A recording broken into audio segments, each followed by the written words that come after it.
पूरी अक़ीदत दिल की पूरी मोहब्बत के साथ एक मरतबा बारगाह रिसालत मआब में हदिया दुरूद पेश कर दीजिए। अल्लाहुम्मा सल्लि अला सय्यिदिना मुहम्मद व अला आलि सय्यिदिना मुहम्मद व बारिक व सल्लिम।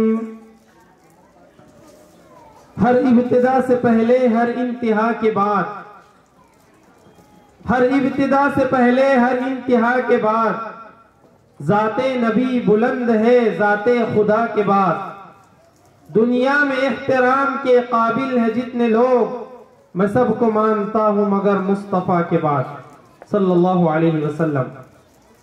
आज के इस अज़ीमुश्शान इजलास के सदर मोहतरम, मुअज़्ज़ज़ उलमा इकराम, अजीज दोस्तों और बुजुर्गों और पर्दा नशीन माँ और बहनों, सबसे पहले तो दिल की गहराइयों से मुबारकबाद आज के मकतब के इस प्रोग्राम के लिए। और यकीन मानिए इस तरह के जो प्रोग्राम होते हैं तो वो बिल्कुल दिल के अंदर तक अपना असर छोड़ते हैं। और इस प्रोग्राम की मुबारकबाद हजरत मौलाना अरशद साहब, हाफिज मोहम्मद अरशद साहब, उनके असातिज़ा इकराम के साथ साथ मैं महल्ले के तमाम जितने मेरे सामने मर्द हजरात बैठे हुए आपको भी देना चाहूँगा। इसलिए कि इस तरह के जो प्रोग्राम पेश किए जाते हैं और बच्चे जब ऐसे प्रोग्राम पेश करते हैं तो यकीनन ये मकतब के अंदर मेहनत होती है और इनके असातिज़ा इकराम उन पर मेहनत करते हैं, तब बच्चे ऐसा प्रोग्राम पेश करते हैं। लेकिन उसके लिए मकतब में आना जरूरी है और मकतब में आने में बहुत बड़ा रोल अल्हम्दुलिल्लाह आपका भी है। इसलिए आप तमाम लोगों को मुबारकबाद।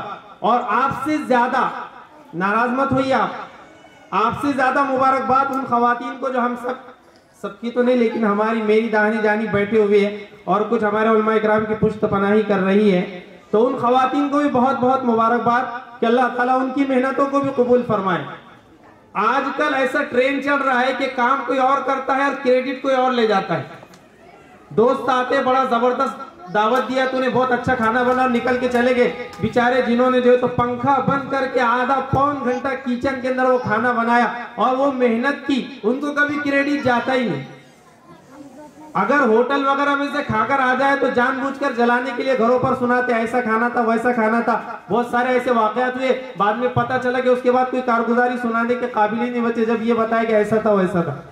10-12 साल हो गए शादी के, कभी घर पर तो नहीं बताया कि अच्छा खाना बना था, अच्छा होटल का इतना अच्छा था। तो हालात ऐसे बना दिए जाते हैं कि जो क्रेडिट लेने वाला होता है असल में मतलब वो अपने तरफ ही ले जाता है जो असल मुस्तहिक होते। इसलिए मैं कहूंगा कि असातिज़ा इकराम को जितनी मुबारकबाद और मर्दों को जितनी, तो मर्दों से ज्यादा खवातीन को, क्योंकि जो बच्चे मकतब में आते हैं अल्हम्दुलिल्लाह, अगर आप शहर का जायजा लेंगे या जहां जहां मकातिब चल रहे, अगर आप देखेंगे कि वहां के मकातिब अगर मुनज़्ज़म है और वहां के मकातिब बहुत अच्छा रिजल्ट पेश कर रहे हैं, तो उसमें एक बहुत बड़ा रोल जो है तो घर की माँ और बहनों का होता है। इसलिए पर्दे के पीछे जो खवातीन बैठी है, मैं उनको भी बहुत मुबारकबाद देता हूं कि आपने जो है तो मकतब की तरफ तवज्जो की। बोलने की जरूरत नहीं है, बच्चों का प्रोग्राम बता रहा है कि खवातीन की कितनी तवज्जो है मकतब के ऊपर।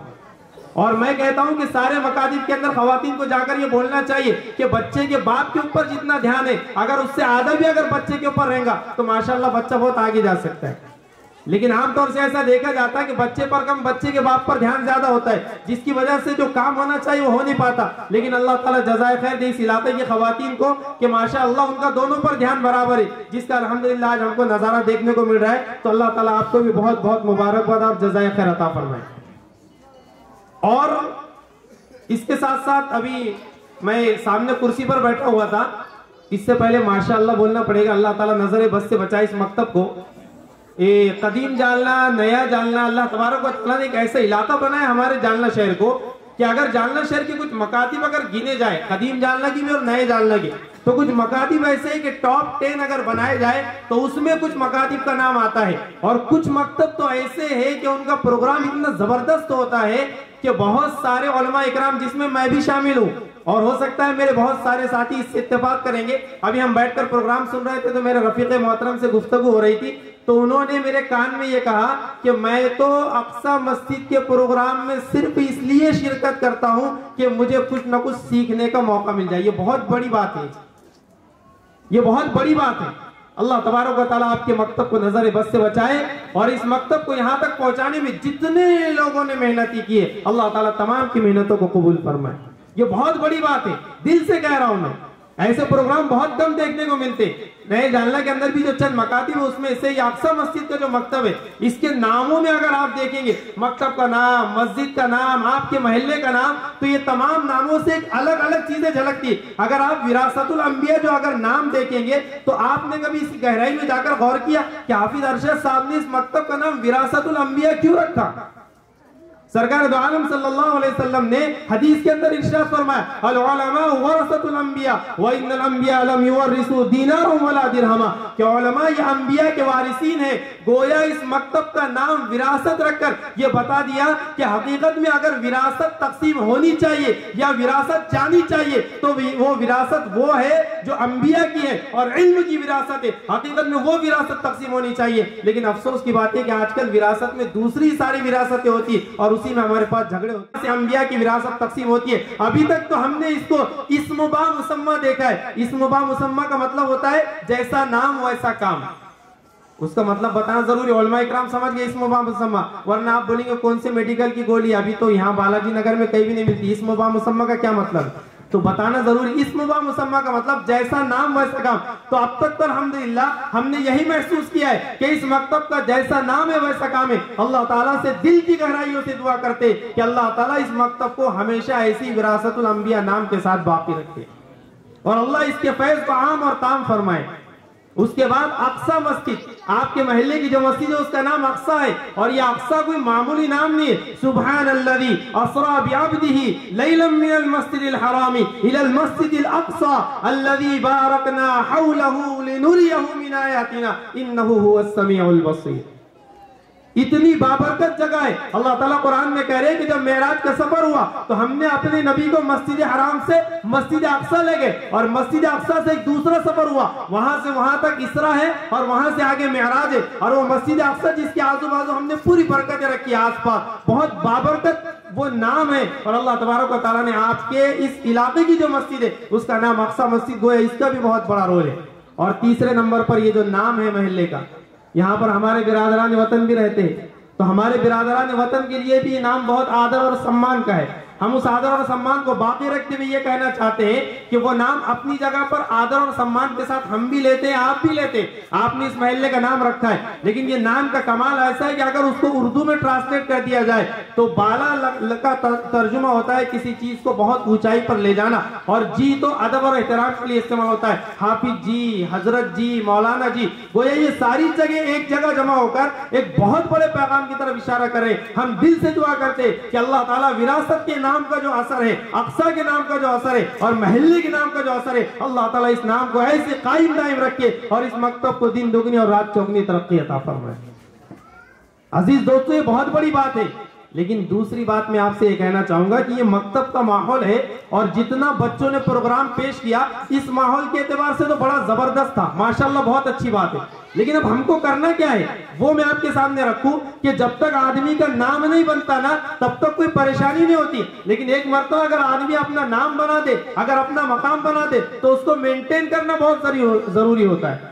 एक मर्तबा अगर नाम बन जाए, अब विरासतुल अंबिया है, अक्सा मस्जिद है, महल्ले का नाम है, आपके मकतब ने एक नाम बनाया है। और जैसे मैंने आपको बताया, मेरे साथ बहुत सारे उलमा ऐसे जो इसलिए आपके मकतब के प्रोग्राम में आए हैं ताकि यहाँ से कुछ सीख कर जाए। और जब आपने एक मकाम बना दिया तो उस मकाम को उस जगह पर बाकी रखना और जो कुछ कमियां है उसको और मेहनत करके खत्म करना, ये जिम्मेदारी बढ़ जाती है। बहुत सारी मरतबा तो ऐसा होता है जब तक नाम बनता है, जब तक लोग बहुत मेहनत करते, लेकिन जैसी नाम बन जाता है उसको मेंटेन नहीं रख पाते, है ना। एक दोस्त हमारे एक मरतबा मुझे एक चाय की होटल में लेकर गए, आपके इलाके की मैं नाम नहीं लेना चाहता। अब कदीम जालना से लेकर गया तो कदीम जालना वाले बेचारे ऐसा है कि सोचते हैं कि हम पुराने जालना के पुराने लोग हैं, नया जालना मतलब सब कुछ नया होता है। एक होटल के बारे में मुझसे कहने लगे, मुफ्ती साहब चलो बड़ी जबरदस्त चाय मिलती है और बहुत मशहूर है, नए जालना के इलाके की सबसे बेहतरीन होटल है, और उसमें लेकर गए। अब मैं चले गए, मैंने कहा कि चलो कदीम जालना की चाय पीते पीते जरा पता चले नए जालना का जायका कैसा है। चाय पीने के लिए लेकर चले गए, चाय वगैरह से फारिग हो गए। तो फारिग होने के बाद मैंने उनसे पूछा, यही होटल है जिसकी आप तारीफ कर रहे थे? कहने लगे हाँ यही होटल है। तो असल में मेरे दोस्त से ताल्लुक वाले थे, तारीफ बहुत कर दी, मैं उनका दिल नहीं तोड़ना चाहता था, लेकिन दिल में सोचा कि किसी और जगह ले जाते तो अच्छा होता, और ये जो तारीफ कर दी ना करते तो अच्छा होता। यानी पता चला कि नाम आने तक आदमी बहुत कुछ करता है, लेकिन एक बार जब नाम बन जाता है उसको मेंटेन करना बहुत मुश्किल होता है। लेकिन अल्हम्दुलिल्लाह मकादिम के अंदर ये नहीं होता। अब आपकी जिम्मेदारी ज्यादा है, हज़रात असातिज़ा इकराम और बेचारी मस्तूरात वो तो कोशिशें कर रही है, लेकिन मैं मर्दों से कहूंगा कि जब एक मर्तबा इस मकतब का एक नाम बन गया, अब उसको मेंटेन करना है और मेहनत को और ज्यादा बढ़ाना है। कैसे? अब ये था मकतब का प्रोग्राम और ये मकतब का माहौल था, लेकिन हमको अपने बच्चों पर इतनी मेहनत करना है, उनके मासूम को ऐसे बनाना है कि ये बच्चे, ये माहौल जो मकतब का है, यहां से निकलकर जब दूसरे स्टेज पर जाए और किसी और जगह पर जाए तो वो प्रोग्राम ऐसा ही पेश करे, लेकिन अपने ईमान से और अपने अकीदे से कभी कॉम्प्रोमाइज न करे। ये हमको मेहनत करना है। आमतौर से आजकल ऐसा हो रहा है, हमारे लिए जो सबसे बड़ी चुनौती इस देश के अंदर है और हालात के एतबार से, वो अपने ईमान की हिफाजत है, अपने भी और अपने आला औलाद की भी ईमान की हिफाजत है। बच्चे जब तक मकतब में पढ़ते और मकतब के प्रोग्राम और उसके स्टेज पर जब प्रोग्राम पेश करते, ऐसा लगता है कि फरिश्ते नहीं रुकने दे।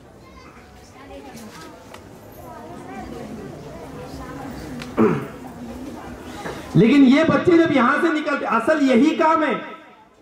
माशाल्लाह प्रोग्राम ऐसा पेश हुआ कि उसका कोई जवाब नहीं, लाजवाब प्रोग्राम है। लेकिन अब हमको देखना ये कि हमारे बच्चे जब स्टेज से बाहर निकले और ये फरिश्तों के कपड़ों से जब वो बाहर आए और हकीकत में जब वो कोई और स्टेज पर जाए, तो फिर उस स्टेज पर, चाहे वो दुनियावी एतबार से किसी स्कूल का स्टेज हो, किसी और फंक्शन का स्टेज हो, लेकिन वहां पर भी वो बच्चा विरासतुल अंबिया का होनहार तालिब इल्म लगे, ये हमारी जिम्मेदारी है। लेकिन अफसोस की बात यह है, इससे पहले हाफिज अरशद साहब, हम एक प्रोग्राम में थे तो हाफिज अरशद साहब से डिस्कस हो रही थी कि भाई ये जो स्कूल वगैरह में प्रोग्राम होते, देखो ये जो 2-4 बच्चे ने सामने बेटा, तुम नाम खराब मत करो विरासतुल अंबिया और बालाजी नगर, अल्लाह के लिए, या तो आप पीछे चला जाए या खामोश बैठो। मगरिब के बाद बयान शुरू हो और इतना ध्यान से लोग सुने, ऐसा बहुत कम होता है। अल्लाह ताला इसमें भी आपकी नजर बस से हिफाजत फरमाए। माशाल्लाह बोल दो एक मर्तबा। उमूमन ऐसा होता है कि लोग अपना अपना रास्ता निकल लेते, लेकिन अल्लाह जज़ाए खैर दे और नजर बद से आपकी हिफाजत फरमाए। बड़े जबरदस्त जो है तो यहाँ के सुनने वाले, चाहे वो खवातीन हो, चाहे मर्द हजरात हो और चाहे अल्हम्दुलिल्लाह बच्चे हो। तो मैं आपको ये बता रहा था कि हमारे लिए चैलेंज है अपने बच्चों की ईमान की हिफाजत। हमारे बच्चे, आप बहुत ध्यान से सुनिए मैं क्या कहना चाह रहा हूं और आपको क्या बोलना चाह रहा हूं कि हमारे बच्चे अल्हम्दुलिल्लाह जो है तो दीनी तालीम हासिल करे। और हमारा दिल ये चाहता है कि एक इमाम जब जुमा की नमाज पढ़ाए और वो ऐलान के लिए अगर खड़े हो और उसको ऐसा लगता है कि मजमे में 80% लोग अंग्रेजी जानने वाले हो, तो वो इमाम के अंदर इतनी काबिलियत और सलाहियत अंग्रेजी में होना चाहिए कि अगर उसको लगे कि अंग्रेजी में ऐलान करना चाहिए तो अंग्रेजी में ऐलान करे। हमें इससे खुशी होगी कि जो शख्स जुमा की नमाज पढ़ा रहा है, अरबी में खुतबा दे रहा है, कुरान पाक जबरदस्त पढ़ रहा है, वो अंग्रेजी का भी इतना ही माहिर हो।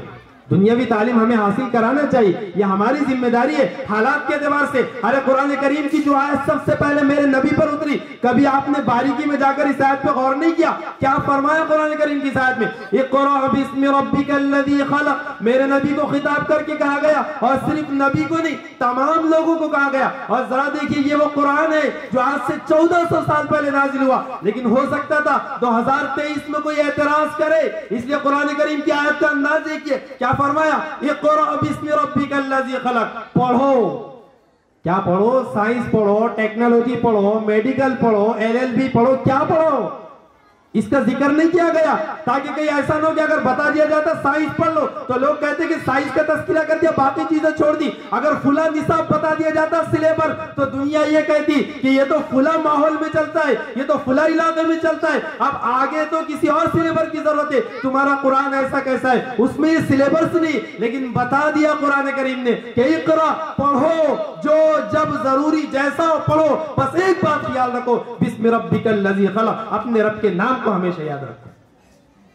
तुम टेक्नोलॉजी पढ़ो, साइंस पढ़ो, एलएलबी पढ़ो, तुमको जो पढ़ना है पढ़ो, लेकिन बिस्मि रब्बिकल्लज़ी खलक़, जो पढ़ना है पढ़ो। हमारा बच्चा इंजीनियर बने, डॉक्टर बने, सब बने, लेकिन आपने कभी गौर किया कि जब जुमला बोला जाता है तो क्या बोला जाता है? मुसलमान डॉक्टर, मुसलमान वकील, मुसलमान इंजीनियर। आपने गौर किया इसमें लफ्ज़ मुसलमान पहले कभी नहीं सुना होगा आपने? डॉक्टर मुसलमान, इंजीनियर मुसलमान, वकील मुसलमान नहीं। गोया हमारा जुमला भी ये बता रहा है कि पहले मुसलमान बन जाए बच्चा, उसके बाद जो कुछ बन। लेकिन ये जो है होता क्या है फिर कि हम जब जो है तो हमारे बच्चे के ऊपर वो जो ध्यान और तवज्जो जो होनी चाहिए तालीमी एतबार से, मैं ये कह रहा हूं कि आप पढ़ाइए, लेकिन कोशिश ये कीजिए कि बच्चा जिस रास्ते से तालीम हासिल कर रहा है उसकी बहुत बड़ी अहमियत है, बहुत ज्यादा अहमियत है। अगर हो सके अल्लाह तबारक व तआला ने अगर आपको ऐसा इलाका दिया है और अगर ऐसा स्कूल है, हमारे नए जानने के उलमाए किराम भी, दोस्त अहबाब जितने मिलते तो हमेशा एक बात के ताल्लुक से ये दिल के अंदर उनके गोया एक हसरत रहती है और कहते हैं कि हमारे लिए भी दुआ कीजिए कि काश कोई एक ऐसा जबरदस्त स्कूल जिसमें हमारे बच्चे यहाँ नए जानना में पढ़ सके। उसके लिए कोशिशें होती है लेकिन सही तरीके से हो नहीं पा रही, बहुत एक उनके दिल के अंदर एक कसक बाकी रहती है। खास तौर से ऐसा स्कूल जहां पर बच्चों को इंग्लिश मीडियम पढ़ाई जाए। दो चीजें हमेशा याद रखिए आप, एक होता है इंग्लिश लैंग्वेज और एक होता है इंग्लिश कल्चर। दोनों में बहुत फर्क है और हमारे लिए इंग्लिश लैंग्वेज से कोई परहेज नहीं है, इंग्लिश जबान से कोई परहेज नहीं है, बल्कि कुरान करीम की आयत क्या करी, वमा अरसलना मिन रसूलिन इल्ला बिलिसानि कौमिही लियुबय्यिन लहुम, कि अल्लाह ताला कुरान करीम में कह रहे कि हमने जिस नबी को भी भेजा उसकी कौम की जो जबान थी उसमें भेजा, लियुबय्यिन लहुम, ताकि वो लोगों के सामने खोल खोल कर बताए। आज इंग्लिश हर जगह है, इंटरनेट हो, मोबाइल हो, हर जगह पर इंग्लिश जरूरी हो गई। तो इंग्लिश मीडियम के ऐसे स्कूल हो कि जिसमें दीनी माहौल में इंग्लिश पढ़ाई जाए। एक होती है इंग्लिश जबान, एक होता है इंग्लिश कल्चर। हम अपने बच्चों को इंग्लिश जबान सिखाने के चक्कर में जबान आ रही कि नहीं आ रही पता नहीं, लेकिन इंग्लिश कल्चर बढ़ावा जा रहा, इतनी इतनी चड्डियां पहन रहे। और एचबीडी का मतलब समझे? अरे समझे कि नहीं समझे? ये शॉर्ट फॉर्म है, ये शॉर्ट फॉर्म की दुनिया है। ये जितने नौजवान है सामने इस्माइल दे रहे, एचबीडी का मतलब नहीं समझा आपने? नाम ही नहीं लेना चाहिए ऐसी चीज का, जाने दो, जो समझ गए अच्छी बात।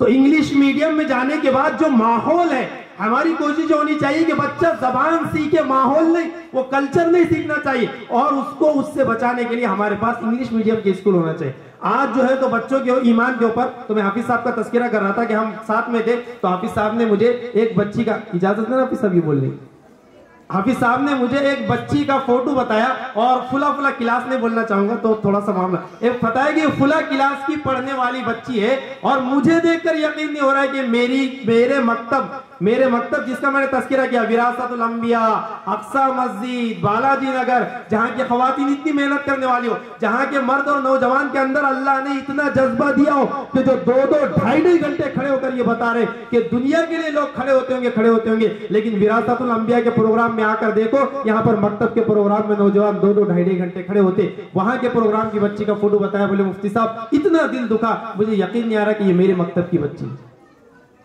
ये मैं आपको इसलिए आपकी तरफ मुतवज्जे करके इसलिए बोल रहा हूं कि इस माहौल में तो अल्हम्दुलिल्लाह हमारे बच्चे फरिश्ते हैं, लेकिन हमारे बच्चों को ऐसा बनाना चाहिए कि ईमान उनके अंदर इतना खोल कर पिला दिया जाए कि अगर कभी बात आ जाए ईमान और अकीदे के ताल्लुक से, वो किसी इंग्लिश मीडियम स्कूल के पढ़ने वाले हो, हमारा स्टेटस ऐसा बनाए और अपने आप को इतना मजबूत कर ले कि इंग्लिश मीडियम स्कूल का कोई भी हो, किसी भी मीडियम का स्कूल हो, वहां जाकर ये कहे हम, और अपने बच्चों को ऐसी सलाहियत पैदा करे कि वो कहे कि मैं फुला प्रोग्राम लूंगा और पीछे नहीं हटूंगा, जैसे दूसरे बच्चे लेते मैं भी लूंगा, लेकिन मैं वो प्रोग्राम लूंगा जो मेरे ईमान अकीदे से ना टकराता हो। मैं अपने ईमान अकीदे से कॉम्प्रोमाइज नहीं कर सकता।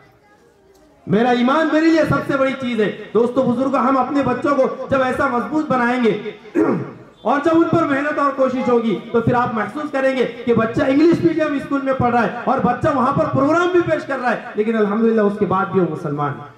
हम अपने बच्चों पर ऐसी मेहनत करें कि वो जिस इंग्लिश मीडियम स्कूल में पढ़ता है वहां पर 100 दूसरे बच्चे, वो अकेला मुसलमान है। जब इंटरवल होता हो, सारे बच्चे जो तो खड़े होकर पानी पिए और ये अकेला बताए कि मैं तुम्हारे बीच में रहूंगा, तुम्हारे स्कूल में पढ़ूंगा, नंबर भी लाऊंगा, परफॉर्मेंस भी दूंगा, लेकिन मैं अपने नबी का आशिक हूं, तुम खड़े होकर पियो, मैं 100 में अकेला हूं लेकिन बैठकर पानी पीकर बताऊंगा।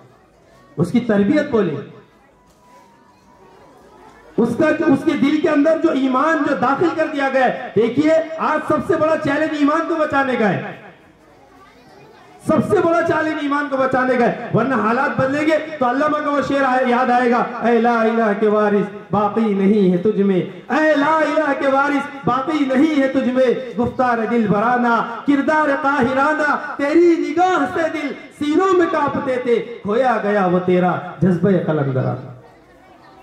अल्लाह चीख चीख कर कह रहे हैं। तो ईमान उनके दिलो दिमाग के अंदर, मैंने आपका मसला ही खत्म कर दिया, क्योंकि बहुत सारे लोग जब बात होती तो कहते हैं मुफ्ती साहब, मौलाना, हाफिज साहब अब 7वीं में पढ़ा, अब उसको निकालना के वहां से 8वीं में पढ़ा। अरे क्यों निकाल रहे हो? वहां उसको रखो और ये पैगाम दो कि ये स्कूल हो या इससे और आला हो, ये कहीं भी रहेगा लेकिन मुसलमान बन के रहेगा। तौहीद की अमानत सीनों में है हमारे, तौहीद की अमानत सीनों में है हमारे, आशा नहीं मिटाना नामो निशा हमारा, बातिल से दबने वाले ऐ आसमां नहीं हम, बातिल से दबने वाले ऐ आसमां नहीं हम, 100 बार कर चुका है तू इम्तिहा हमारा। हम अपने बच्चों के दिलो दिमाग के अंदर तौहीद को ऐसा भर दे, ईमान का वो जज्बा उनके अंदर पैदा करे कि अगर कोई 10 करोड़ रुपए लाए और बच्चे को ये कहे कि बेटा ये 10 करोड़ ले लो और आप जो तो अपने ईमान से फिर जाओ, तो वो बच्चा उसके मुंह पर फेंक कर मार दे और ये कहे कि सारी दुनिया भी अगर लाकर रख दोगे, बल्कि अगर मेरी गर्दन पर अगर तलवार भी रख दोगे तो मैं जान तो दे सकता हूं, लेकिन अपने ईमान से कभी फिर नहीं सकता। ये हमारी जिम्मेदारी है, ये आप सब लोगों की जिम्मेदारी है। बच्चों ने प्रोग्राम बहुत अच्छा पेश किया। इस माहौल से जब वो बाहर जाते, बाहर की दुनिया में आते, मसला वहां का है, तो इसलिए हम उन पर इतनी मेहनत करें, चाहे वो स्कूल में हो, कॉलेज में हो, किसी ऑफिस में हो, और हम उसको ऐसा नबी का आशिक बना दे कि उसके इश्क को साबित करने के लिए रबीउल अव्वल का मोहताज न रहे। कितनी अफसोस की बात है कि जिस अल्लाह ने हमारे नबी को सारी दुनिया के लिए भेजा, वमा अरसलनाका इल्ला रहमतल लिल आलमीन है, वो 12 महीनों के लिए सारी जिंदगी के नबी है, लेकिन अफसोस ये हमारा कोई छोटा जुर्म नहीं है कि हमने आपको रबीउल अव्वल का नबी बना दी। आप रबीउल अव्वल की क्यों सारी जिंदगी के नबी है, तो उसके दिल में इतनी मोहब्बत पैदा की जाए, जब वो इंटरव्यू और जॉब के लिए जाए और उससे ये कहा जाए कि ठीक है तुम सेलेक्ट हो जाओगे, लेकिन तुम्हारे चेहरे पर जो दाढ़ी है ये दाढ़ी को निकालना पड़ेगा और उसके बाद सेलेक्ट हो जाओ, तो वो उसके मुंह पर फाइल मार कर कहे कि ऐसी 100 जॉब को मैं कुर्बान करता हूं, लेकिन मैं अपने नबी की सुन्नत से सौदा नहीं कर सकता। और ये बड़े होने के बाद नहीं होता, एक माहौल होता है, ये बचपन के अंदर होता है। और मैं बहुत यकीन के साथ ये बात कर रहा हूं, मेरे दिल का अंदर का हिस्सा ये कह रहा है कि इंशाअल्लाह मेरे सामने जितने मर्द बैठे हैं और जो खवातीन ये बातें सुन रही है, इंशाअल्लाह वो सब मजबूती के साथ, जैसे उन्होंने अब तक अपने नौनिहालों पर मेहनत की और कोशिश की है कि हमारे बच्चों का ईमान सही सलामत रहे, वो कहीं पर भी जाए, वकील बने, डॉक्टर बने, इंजीनियर बने, जज बने, लेकिन अपने ईमान के ताल्लुक से कभी भी जो है तो सौदा ना करे। अगर वो इंशाअल्लाह उसका ऐसा मजबूत ईमान बनाएंगे तो फिर आप देखना कल क़यामत के दिन जब सरकार दो आलम सल्लल्लाहु अलैहि वसल्लम के सामने पेशी होगी, हजरत बिलाल हबशी रजी अल्लाह तआला अन्हु के सामने पेशी होगी, हजरत खब्बाब बिन अरत रजी अल्लाह तआला अन्हु के सामने पेशी होगी, हजरत अस्मा रजी अल्लाह तआला के सामने पेशी होगी, तो फिर हो सकता है कि वो आगे बढ़कर इसके लब को और इसके होठों को चूम कर इसको मुबारकबाद दे कि ये तो हमारा वारिस था, जैसे अल्लाह की राह में हमको कुर्बान किया गया, हमने अपने ईमान का सौदा नहीं किया। ये मासूम ऐसा था, इसने अपने ईमान को ऐसा मजबूत किया कि इसने भी अपने ईमान का कभी सौदा नहीं। आप गाफिल मत होइए, आप ऐसा मत समझिए कि विरासतुल अंबिया में हमारा बच्चा जाता है तो काफी हो गया। वो अगर स्कूल में जाता है, अभी 26 जनवरी अभी गई 26 जनवरी, तो आपसे मेरी ये दरखास्त है कि बच्चों को आप कहीं पर भी भेजे, वो प्रोग्राम में हिस्सा ले रहा है तो बच्चों को पूछिए कि क्या प्रोग्राम में हिस्सा ले रहा है और उससे मालूमात निकाले। हम बेचारे इतने बेखबर होते। मैं खवातीन से भी कहना चाहूंगा, मैं इससे पहले शायद मिसाल दे चुका हूं कि अल्लाह तबारक व तआला ने हमको, ये ध्यान से सुनिए जरा, आपकी तवज्जो चाहता हूं कि अल्लाह तबारक व तआला ने हमको 2 कान दिए और आप देखिए मेरी तरफ देखिए, अल्लाह ताला ने जो 2 कान दिए उसका डायमेंशन ऐसा बनाया, इधर का एक कान और इधर का एक कान, और ये 2 कान इसलिए दिए कि ताकि दोनों से सुनकर जब बात है तो उसके बाद दिल में उतर जाए, ऐसे अल्लाह ताला ने दिए। लेकिन अफसोस की बात है कि हमने मुहारा भी बना दिया और हमने कान का डायमेंशन चेंज कर दिया। हम कहते हैं कान ऐसे नहीं है, बल्कि कान ऐसे, एक से सुनो और दूसरे से छोड़ दो, या फिर ऐसे, ना इसकी सुनने का ना उसकी सुनने का। और आजकल तो हेडफोन के नौजवानों ने बता दिया, बस अपना कान के अंदर डाल दिए और वो जो मुंडी हिलाते आप समझते हो क्या करे। हमने आज तक किसी की नहीं सुनी, आपकी भी नहीं सुनने वाली, ऐसे ऐसे ऐसे। ये कान इसलिए दिए गए ताकि दोनों तरफ से बात सुनो और दिल में उतरो। मैं खवातीन से कहना चाहूंगा बहुत अदब और एहतराम के साथ ये बात कहना चाहूंगा कि 2 कान इसलिए थे कि दोनों की से सुनकर दिल में उतारना है। औलाद को माँ और बाप दोनों इसलिए दिए गए कि दोनों ने मिलकर बच्चे के ऊपर मेहनत कर अपने बच्चे को ऐसा बनाए कि फिर बच्चे को मिसाल में पेश किया जा सके। लेकिन अफसोस की बात यह कि यहाँ पर भी वैसी हो गया, माँ बाप ऐसे दिए गए थे कि इधर से माँ की तवज्जो, इधर से बाप की तवज्जो, दोनों मेहनत करके अपने नौनिहाल को कुछ काबिल और लायक बनाए। लेकिन अफसोस की बात यह कि ऐसा हो गया, माँ की मुंडी उधर, बाप की मुंडी उधर, और ये बीच में हाथ उठा के दुआ कर रहा है, काश अल्लाह मुझे भी स्मार्टफोन बना दिया होता, कम से कम मेरी माँ और मेरा बाप मुझे देख तो लेते एक मरतबा। ये हंसी की बात नहीं, ये कौम का अलमिया है। इस वक्त जब बाप घर से थक हार कर लौट कर वापस आता है, आज कितने मसाइल दारुल कज़ा के अंदर पड़े हुए, मियाँ बीवी की नहीं बनती, और 80% मामले ऐसे जिसकी सबसे बड़ी वजह ये कि बीवी का ये कहना है कि शोहर मेरी तरफ ध्यान नहीं देता, और शोहर का ये कहना है कि बीवी मेरी तरफ ध्यान नहीं देती। अब वो बच्चों के ऊपर तवज्जो नहीं है, वो बच्चे बेचारे जो है तो अब क्या करेंगे। माँ और बाप इसलिए दिए गए थे ताकि दोनों मिलकर, वरना माँ के पास क्या है, देखो सुबह, अभी वो बच्चों ने मुकालमे के अंदर बताया ना बच्चों ने कि सुबह में टिफिन तैयार करना, बच्चों को स्कूल भेजना, खाना पकाना, झाड़ झूड़ करना, ये खातून के पास एक उज्र है। और बाप तो ये कहता है कि फिर कमाने के लिए कौन जाता, तो मैं कमाऊं भी, बच्चों को देखो भी। इधर से माँ ये कहती है खाना भी बनाना, झाड़ू भी मारना, कपड़े भी धोना, सब करना, और बच्चों को भी देखना, ये मेरा काम नहीं। बाप ये कहता है कि मेरा काम नहीं। अब दोनों इधर उधर हो गए, अब ये ध्यान नहीं दे रहे तो फिर मोहल्ले के लोग बच्चों पर ध्यान देते, और जब मोहल्ले के लोग ध्यान देते तो आपको मालूम है उसका नतीजा क्या आता है। इसलिए ये वक्त है, ये वक्त है, जो मासूम छोटे छोटे बच्चे, आपने महसूस किया कि इन बच्चों से क्या क्या निकाला जा सकता है जब इन पर मेहनत होती है। बस एक आखिरी बात अपनी कर रहा हूं, फिर मेरा जो दूसरा मौजू है और जो मुझे वक्त दिया हाफिज साहब ने, इंशाअल्लाह मैं अपने वक्त की पाबंदी के साथ जो है तो उस मौजू तक आपको लेकर जाना चाहता हूं। हमारे हजरत मौलाना रईस अहमद साहब मिल्ली इस वाकये के गवाह है और बहुत सारे प्रोग्रामों में उन्होंने सुनाया, शायद आपने सुना भी होगा, लेकिन वो जितनी बार बोला जाता है रोंगटे खड़े हो जाते कि ये जो मकतब है यहाँ पर माहौल और उस माहौल को बाकी रखना जरूरी है। मैं हमेशा कहता हूं 15 अगस्त के प्रोग्राम वगैरह में जाना होता है तो एक जुमला कहता हूं वहां पर कि आजादी मिल गई, हमारे बुजुर्गों ने कर लिया, आजादी मिलना एक बहुत बड़ी बात थी, लेकिन आज की जनरेशन सिर्फ आजादी को अगर बाकी भी रख दे तो बहुत बड़ी बात। तो आपसे ये कहना चाहूंगा कि इन्होंने मेहनत की, असातिज़ा ने उनको तैयार कर लिया, हमने दरख्त लगाया, पानी दिया, खाद डाला, अब उस पर फल भी आ गए। आपसे सिर्फ एक गुजारिश है, अल्लाह के लिए लुच्चे लफंगों से दरख्तों को बचाओ। तोड़ तोड़ कर फल लेकर चले जा रहे। हमने जो मेहनत की थी आपसे उतना संभाला भी नहीं गया। आज माँ बाप से कहना चाहूंगा आपको कुछ नहीं करना है, यहाँ पर वो सब सीख कर आता है, लेकिन जो सिखाया जा रहा है सिर्फ उसको बचाना है। तो वाकई में सुना दूं कि एक मरतबा जो है तो गुजरात के इलाके के अंदर बड़ा खतरनाक ज़लज़ला आया, बड़े हालात खतरनाक हुए। अब वहां पर जो है तो जितनी भी तंजीमें और ऑर्गेनाइजेशन थी वहां पर उन्होंने खाने पीने के सामान लेकर गए। तो मैं शॉर्ट कर रहा हूँ, थोड़ा सा जो जरूरी चीज बोलूं तो देखा कि एक जगह पर लाइन लगी हुई है जिसमें बच्चे बहुत ज्यादा परेशान करे, कई दिनों के बच्चे भूखे। ये जुमला ध्यान रखना, कई दिनों के बच्चे भूखे प्यासे। तो उन्होंने सोचा कि चलो बच्चों को सबसे पहले दे दे। बच्चों की एक लाइन लगा दी, एक मस्तूरात की लगा दी और एक मर्दों की लगा दी। और जो बच्चों को लाइन में खड़ा किया गया था उसमें एक बच्चा यूनिफॉर्म में था, मकतब की यूनिफॉर्म में था। वो बहुत ज्यादा शरारत कर रहा था। तो किसी ने कहा कि भाई इसको पहले दे दो, शायद ये बच्चा ज्यादा भूखा है। उसको दे दिया गया और जो सामान उसको दिया गया, आप जरा अंदाजा लगाइए कि बचपन में जो चीजें समझाई जाती है, दिलो दिमाग में बिठाई जाती है, तो वो कहां तक काम करती है।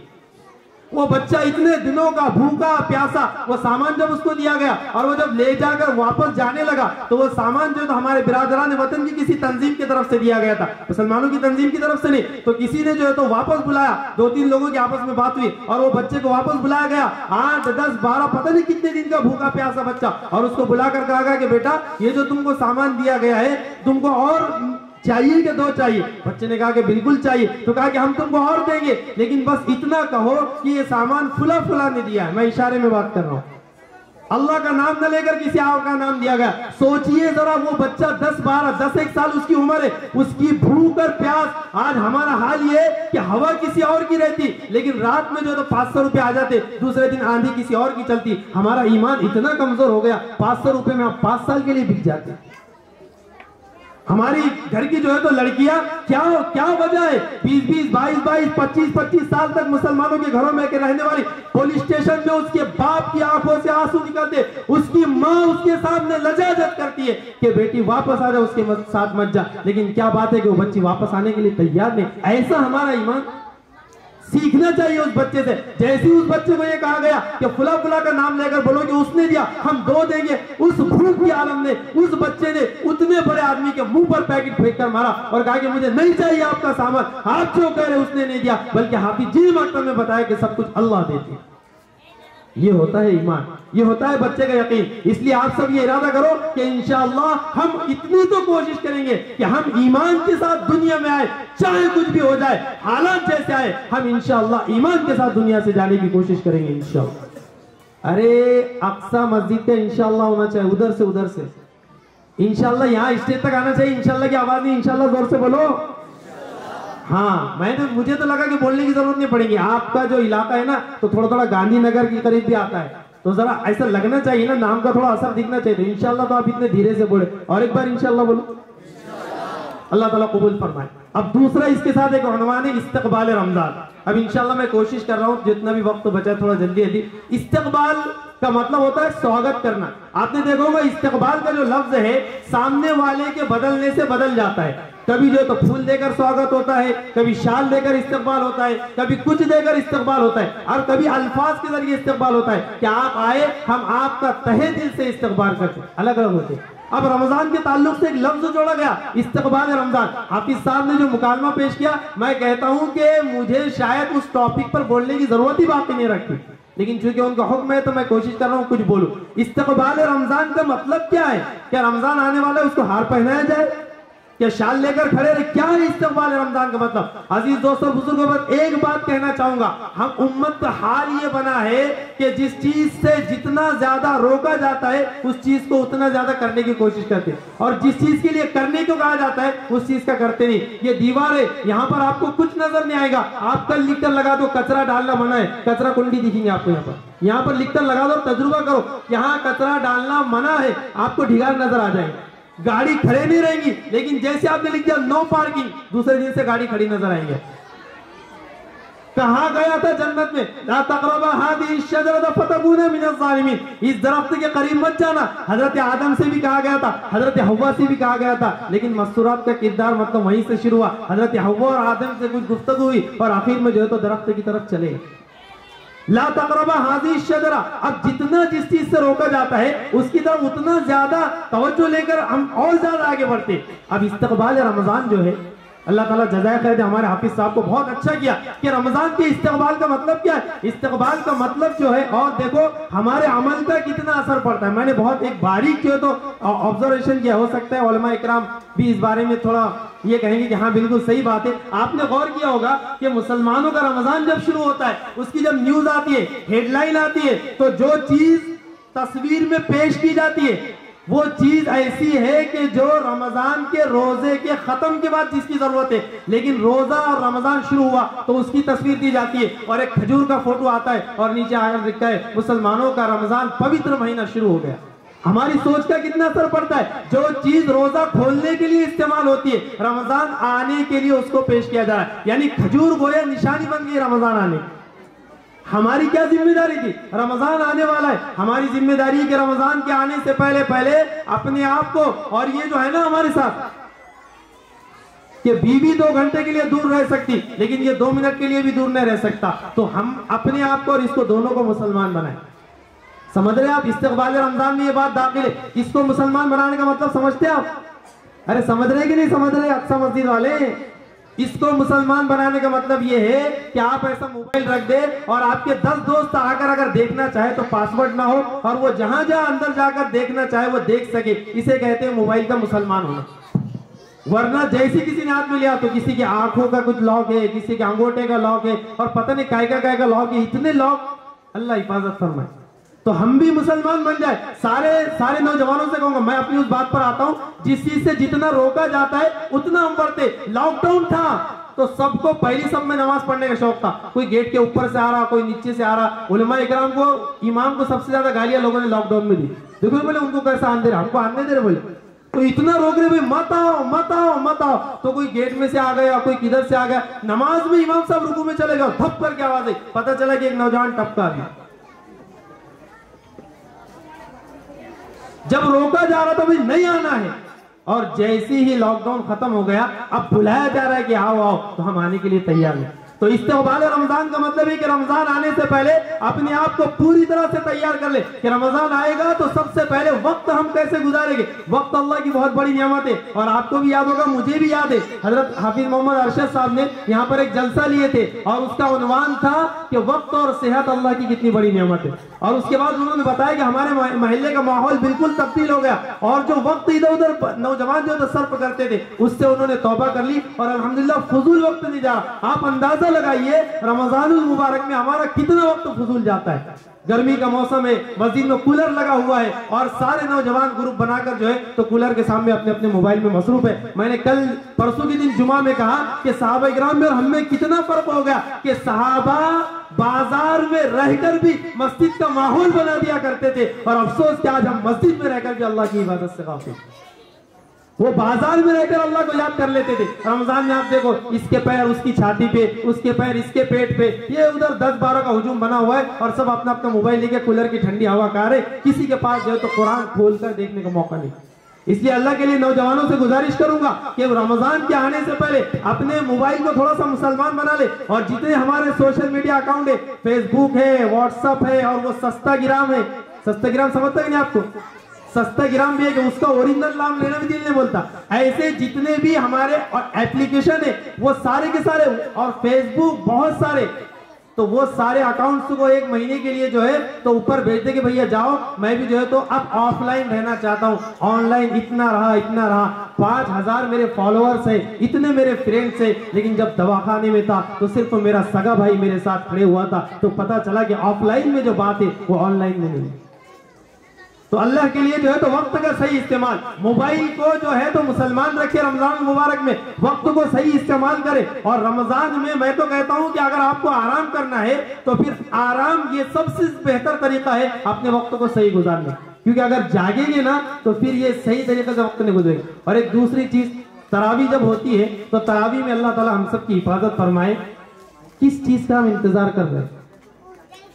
आपको क्या लगता है कि जो जलजले आते हैं, अल्लाह ताला का जो अजाब उतरता है ऐसे उतर जाता है? जो तुर्की में और सीरिया में 15 दिन के बाद पता चला है कि एक मलबे से 1.5 साल 2 साल की बच्ची की लाश को निकाला जा रहा है। कभी वो लाश निकलती है, कभी जिंदा निकलती है। ऐसे ऐसे मनाजिर है कि एक बच्ची जो है तो एक दीवार के हिस्से को 17 घंटे तक रोक कर रखती है ताकि मेरा छोटा भाई जो है तो किसी तरीके से जिंदा आ सके। ऐसे मनाजिर हमारी आंखों से हमने देखे, तो क्या हमारा दिल फिर भी नहीं पसीजता? क्या ये अल्लाह के अज़ाब ऐसे आ जाते, ये ज़िलज़ले ऐसे ही नहीं आते? बल्कि जब अल्लाह की तरफ से ये सारी चीजें जब अल्लाह देखते, नाकदरी होती है रमजान की, कुरान की। तरावी का क्या हाल है? इमाम साहब कुरान पढ़ा रहे, तरावी तक हम रुकू तक बैठे हुए, और जैसे इमाम साहब रुकू में गए जल्दी फटाफट आकर शरीक हो गए। अल्लाह ताला के अज़ाब को दावत देना है। इसलिए जो है तो रमजान की जो है तो कद्र करे, तिलावत के अंदर तस्बीह में रोए, गिड़गिड़ाए और याद करे कि ऐसा भी हो सकता है। मैं बोलना नहीं चाह रहा था, लेकिन बता रहा हूं कि ऐसा ना हो कि फिर से दोबारा अगर हमको मस्जिदों से रोक दिया गया तो याद रखिए फिर बहुत बड़ा नुकसान हमारा होगा। इसलिए आपसे गुजारिश है कि कुरान ये अल्लाह की किताब है, उससे गहरा रब्त रखना चाहिए। एक छोटी सी बात सुना रहा हूं, इंशाल्लाह अपनी बात खत्म कर रहा हूं कि एक साहब ने जो है तो उनको जो है तो कुछ रकम दी गई। अब रकम उन्होंने ली हाथ में और पता नहीं कहां पर रख दी। अब तलाश कर रहे परेशान हो गए, यहाँ ढूंढ वहां ढूंढ, जितनी जगह थी सब ढूंढ लिए। और लॉकडाउन में से पहले 2016 में जब नोटबंदी हुई तो तब पता चला मर्दों के सिगरेट और औरतों के सिगरेट के कहां पैसे रखे जा सकते। मर्दों को तो मालूम ही नहीं कहां पैसे रहते, लेकिन वो नोटबंदी ने बता दिया कि मस्तूरात कहां रखते, आप जहां सोच भी नहीं सकते। यानी शादीशुदा दोनों साथ में रहते, एक दूसरे की दुख में दर्द में साथ में रहते, लेकिन पता चला कि शोहर को पता ही नहीं चला कि नोटें कहां पर रखी हुई। अब वो बेचारे को नौजवान को पैसे दिए, अब वो पैसे ढूंढ रहा है, मिल ही नहीं रहे। बाद में जो है तो तकरीबन 1 साल के बाद तकरीबन जो है तो उसको पैसे मिल गए। तो पता चला कि वो कुरान मजीद में रखे हुए थे और पिछले रमजान में वो पैसे थे उसने कुरान में रख दिए थे। साल भर चूंकि वो कुरान बंद था, रमजान में उसने खोला, अब दोबारा वो पैसे उसको मिल गए। ये हमारी कौम का हाल है। तो आप अंदाजा लगाइए कि ऐसे हालात क्यों नहीं मिलेंगे। इसलिए आपसे गुजारिश है कि हम जो है तो अपने वक्त को गनीमत समझे। और मैं एक बार फिर से हाफिज अरशद साहब को, उनकी पूरी टीम को और तमाम नौजवान मर्दों को और खवातीन को सबको मुबारकबाद देता हूं। और यहाँ से दिल के अंदर ये तमन्ना लेकर जाता हूं कि इंशाअल्लाह इस्तक़बाल रमजान के ताल्लुक से, मकतब के ताल्लुक से जो कुछ भी बात हुई इंशाअल्लाह आप दिलो दिमाग के एतबार से उसको कबूल भी करेंगे और अमल भी इंशाअल्लाह करेंगे सब इंशाअल्लाह। इलाही रौनक इस्लाम के सामान पैदा कर, इलाही रौनक इस्लाम के सामान पैदा कर, दिलों में मोमिनों के उल्फते कुरान पैदा कर। जमाना आज भी कुरान ही से फैज पाएगा, जमाना आज भी कुरान ही से फैज पाएगा। मिटेगी जुल्मते शब और सूरज जगमगाएगा। व आखिर दावाना अल्हम्दुलिल्लाहि रब्बिल आलमीन।